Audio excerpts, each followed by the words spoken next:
अदिति के घर स्वयं भगवान वामन के रूप में प्रकट हुए। सब जय जयकार कर पड़े, बोलिए वामन भगवान की जय। छत्र लिए, दंड कमंडल लिए, बटुक का वेश धारण कर वामन भगवान बलि की यज्ञशाला में जा पहुंचे। बलि ने बड़ा सत्कार किया।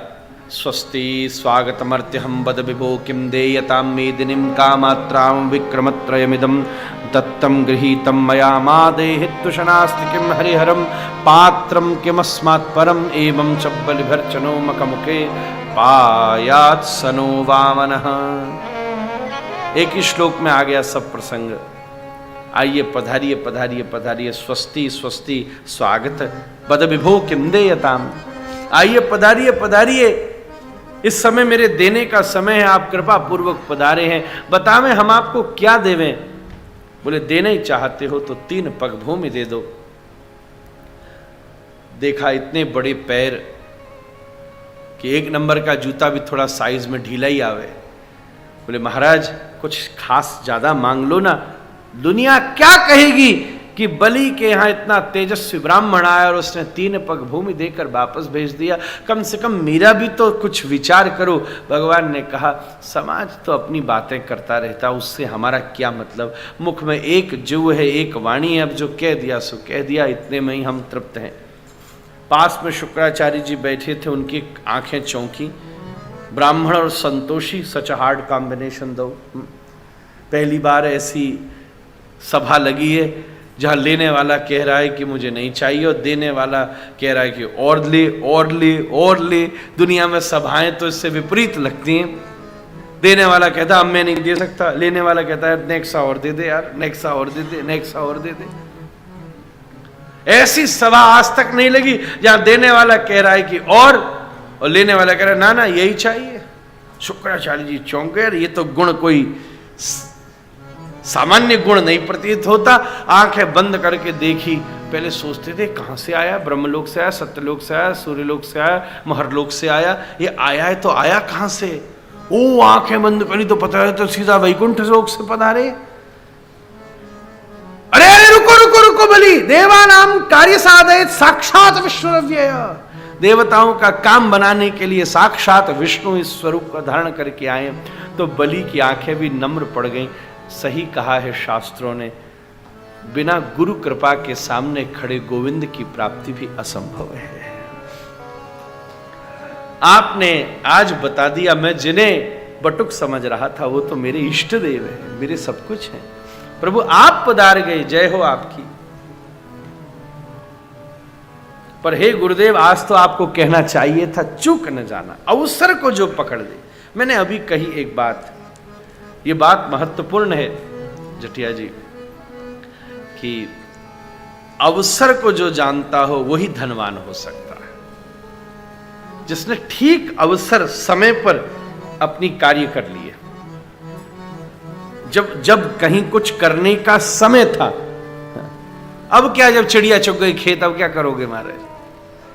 अवसर को जो जानता हो वही धनवान है। बलि अवसर जानते, कहा ऐसा अवसर बार बार नहीं मिलेगा गुरुदेव, दुनिया को देने वाला दाता आज मेरे सामने हाथ फैलाए खड़ा है, इसको मैं कैसे न दूं। आप गलत कह गए गुरुदेव, आपको कहना चाहिए था बलिया चूक मत जाइयो, नारायण आए तेरे द्वार पर सब कुछ दे दियो, और तू कहता है कुछ न देना। गुरुदेव आप कहते हो कुछ न देना। तो गुरुदेव और रुष्ट हो गए, तो मेरी वजह से जीवन मिला, मेरी वजह से सब बात बनी, अब मेरे ही कोई तू शिक्षा देने वाला, जा तेरा सब धन नष्ट हो जाए। तो बलि और झूम पड़े, वाह मैं अपने लोभ और लालच में एक धोती कुर्ता बचा भी लेता। तो हे गुरुदेव अब आपका श्राप भगवान के चरणों में सब कुछ समर्पित कर देगा। झूम उठा महाराज, जिसकी दृष्टि वैष्णवी हो उसको कौन परेशान करेगा। बोले देखो बार बार खड़े होने, बामन से बलि बोले भगवान अब तो आपकी पोल खुल गई, अब तो बताओ अब क्या चाहिए, अब तो सब मांगो। बोले नहीं जो कह दिया सो कह दिया, तू दे तो सही जो मैंने मांगा है। बोले बार बार कोई ना कोई कुछ ना कुछ कह रहा है, लो पहले कमंडलू लाओ, हाथ में जल लो, कमंडलू का जल छिड़क, पहले संकल्प ले। तो वो कलश की नाली में जाके बाबा बैठ गए शुक्राचार्य जी कि हमने चेराए लुटन देंगे महाराज।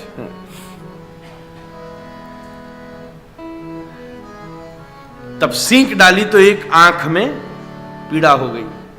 पर कवि नाम उषणा कवि, श्री कृष्ण ने शुक्राचार्य जी को भी कवियों में मैं हूं ऐसा कहा है।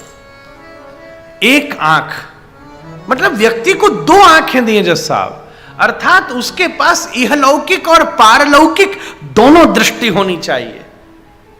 अगर वो केवल इहलौकिक सुख चाहेगा तो फिर वो पारलौकिक संपत्ति से कैसे अनुभव कर सकेगा।